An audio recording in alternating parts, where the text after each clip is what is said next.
English में दो words हैं, पहला है वॉन्डरिंग और दूसरा है स्ट्रगलिंग।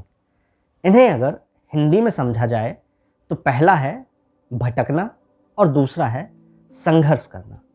अब अगर आप ये सोच रहे हैं कि इंग्लिश हिंदी वर्ड्स कहीं मैं कुछ डिक्शनरी से रिलेटेड बात तो नहीं कर रहा, तो नहीं, ये बात शायद आप अच्छी तरह से समझते होंगे, और नहीं समझते हैं तो इस वीडियो के माध्यम से समझ जाएंगे कि इन दोनों ही शब्दों के हमारी ज़िंदगी में बहुत मायने हैं।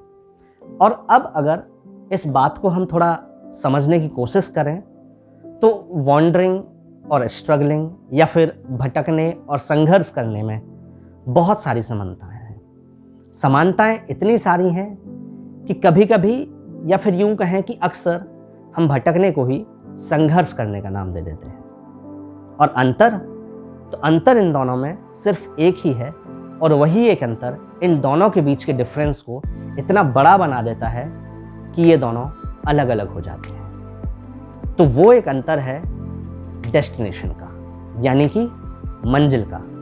नमस्कार दोस्तों, मैं रौनक गुप्ता आप सभी का स्वागत करता हूं हमारे YouTube चैनल ज्ञानी रुद्रा पर। तो मैं बात कर रहा था मंजिल की। तो अब अगर आपको अपनी मंजिल का पता नहीं है तो फिर शायद कहें या फिर संभव है कि आपके प्रयास या आप अपने प्रयासों से भटक जाएंगे, और फिर ऐसी परिस्थिति के लिए एक कहावत है, you are going here, you are going there, but in actual you are going nowhere. यानी कि आप यहाँ भी जाना चाहते हैं, वहाँ भी जाना चाहते हैं, लेकिन वास्तविकता में आप कहीं भी नहीं जाना चाहते हैं। और दूसरे शब्दों में, अगर आपको अपनी मंजिल का पता है तो फिर आपके छोटे छोटे प्रयास, चाहे फिर वो एक बार में सफल हों या थोड़ा सा समय लें, लेकिन एकजुट होकर आपके जीवन को सफल बनाने की दिशा में सीढ़ी का काम करते हैं। इन्हीं छोटे छोटे सफल और असफल प्रयासों से मिली हुई जीवन यात्रा को हम संघर्ष कहते हैं। तो फिर ये भी कहते हैं ना कि life is a continuous struggle, यानी कि जीवन एक निरंतर संघर्ष है।